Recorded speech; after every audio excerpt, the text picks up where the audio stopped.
ناظرین، جرمنی کی تاریخ بہت سے عجیب اور خوفناک واقعات سے بھری ہوئی ہے، جس میں ورلڈ وار 1، پھر 1920 کی اکنامک کرائسس، پھر ایڈولف ہٹلر کا بدترین سیاہ دور، پھر ورلڈ وار 2، پھر برلن وال اور اس کے بعد کولڈ وار جیسے انسیڈنٹس شامل ہیں۔ آج ہم انہی میں سے ایک دا برلن وال پر کچھ معلومات آپ سے شیئر کریں گے کہ یہ کب، کہاں اور آخر اس 12 فیٹ اونچی اور 155 کلومیٹر لمبی دیوار کو بنانے کی ضرورت کیا تھی، جانتے ہیں آج کی اس ویڈیو میں۔ There are many people who really don't understand.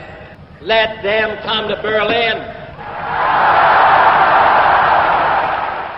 ناظرین، یہ بات ہے سال 1945 کی، جب ایکسس کنٹریز اور الائز کنٹریز کے درمیان لڑی گئی ورلڈ وار 2 کا اختتام ہوا، اور آف کورس ایکسس کنٹریز کو شکست ہوئی، جس کے بعد ہٹلر نے خودکشی کر لی اور اس کے بعد جرمنی کو الائز کنٹریز میں تقسیم کر دیا گیا۔ ناظرین، جرمنی کو 2 حصوں میں ڈیوائیڈ کیا گیا، ایسٹ جرمنی جو سوویت یونین کو دیا گیا اور ویسٹ جرمنی جو یو ایس اے، فرانس اور یو کے کو دیا گیا۔ اس کے بعد مسئلہ تھا جرمنی کے کیپٹل برلن کا۔ اب تھا تو یہ کیپٹل سٹی، لیکن یہ سارے کا سارا ایسٹ جرمنی یعنی سوویت یونین کی ٹیریٹری میں آتا تھا، لہٰذا اس کو بھی 2 حصوں میں تقسیم کیا گیا۔ ایسٹ برلن یعنی سوویت یونین کو دیا گیا، جبکہ دوسرا حصہ یعنی west union U S A, France اور یو کے کو دیا گیا۔ لیکن بات یہاں پر ختم نہیں ہوئی۔ ناظرین، سوویت یونین جو کمیونزم آئیڈیالوجی پر بلیو کرتی تھی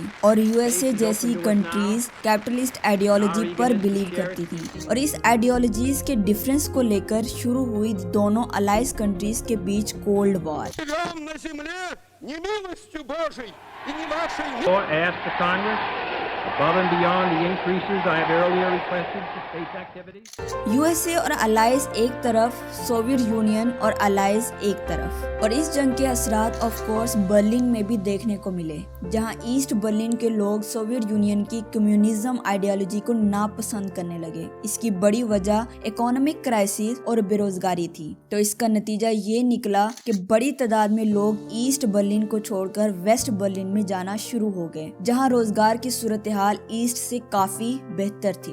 دوسری طرف ایسٹ یعنی سوویت یونین کی سرکار یہ صورتحال دیکھ کر کافی پریشان تھی، کیونکہ ہزاروں کی تعداد میں لوگ ایسٹ برلن کو چھوڑ کر ویسٹ برلن میں جانا شروع ہو گئے۔ تو 1961 میں اس وقت کے سوویت لیڈر نیکیتا خروشچیو نے U S A president John F Kennedy کے ساتھ میٹنگ کی، جس میں انہوں نے کہا کہ چونکہ برلن سٹی سارے کا سارا سوویت ٹیریٹری میں آتا ہے، تو یو ایس اپنی سٹیک چھوڑ دے اور سارے کا سارا برلن سٹی سوویت یونین کو دے دیا جائے۔ اوبویسلی یو ایس اے نے انکار کر دیا تھا۔ ناظرین، اس وقت کے میڈیا میں اچانک یہ خبر پھیلنے لگی کہ سوویت یونین کی طرف سے ایسٹ برلن کے بارڈر پر ایک دیوار بنائی جا رہی ہے تاکہ لوگ ایسٹ برلن کو چھوڑ کر نہ جائیں، لیکن تمام پولیٹیشین کی طرف سے سوویت یونین کے لیڈر نے بھی اس بات سے انکار کر دیا کہ ہم ایسا کچھ نہیں کر رہے ہیں، لوگوں کی مرضی ہے وہ ایسٹ میں رہنا چاہیں یا ویسٹ برلن میں۔ لیکن یہ خبریں جھوٹی نہیں تھی، سچ میں سوویت یونین کی طرف 13 اگست 1961 کو اس دیوار کی کنسٹرکشن شروع ہو گئی،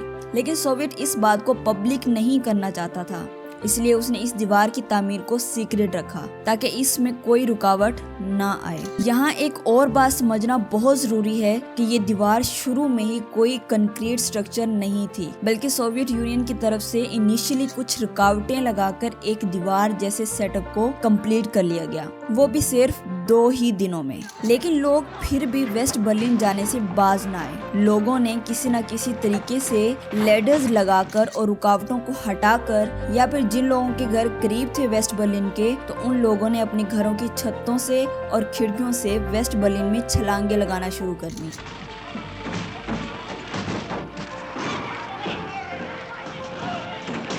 اور تب ہی اس دیوار کو ایک کنکریٹ سٹرکچر میں بدلنے کا کام شروع ہوا۔ اوور دی ایئرز اس پر کام جاری رہا اور اس پر موڈیفیکیشن بھی چلتی رہی، لیکن لوگوں نے پھر بھی اپنا کام جاری رکھا۔ کسی نے دیوار کے نیچے سے سرنگ بنانا شروع کر دی تو کوئی گھر کی چھتوں سے ہی کودنا شروع ہو گئے۔ لیکن ناظرین، مزے کی بات یہ ہے کہ ویسٹ برلن کے لوگ بھی اس میں ایسٹ برلن کے لوگوں کی مدد کر رہے تھے، لیکن سرکار بھی اپنا پورا دھیان، اپنا پیسہ اور ساری انرجی اس چیز پر لگا رہی تھی تاکہ کسی نہ کسی طریقے سے لوگوں کو جانے سے روکا جائے۔ دیوار پر باربڈ وائرز لگائی گئیں، جن کھڑکیوں سے لوگ کودتے تھے ان کو اینٹوں سے بھر دیا گیا، جس سے آپ اندازہ لگا سکتے ہیں کہ سرکار اپنا پورا زور لگا رہی تھی کہ کسی نہ کسی طریقے سے لوگوں کے وال اسکیپ کو روکا جائے، اور لوگ بھی ساتھ ساتھ انوویٹ ہو رہے تھے۔ 1980s تک آتے آتے سوویت یونین کے کنٹرول ٹیریٹریز میں اکانومک حالت بہت بری ہو چکی تھی۔ پولینڈ، چیکو سلوواکیہ اور رومانیہ جیسے کنٹریز میں پروٹیسٹ دیکھنے کو ملے۔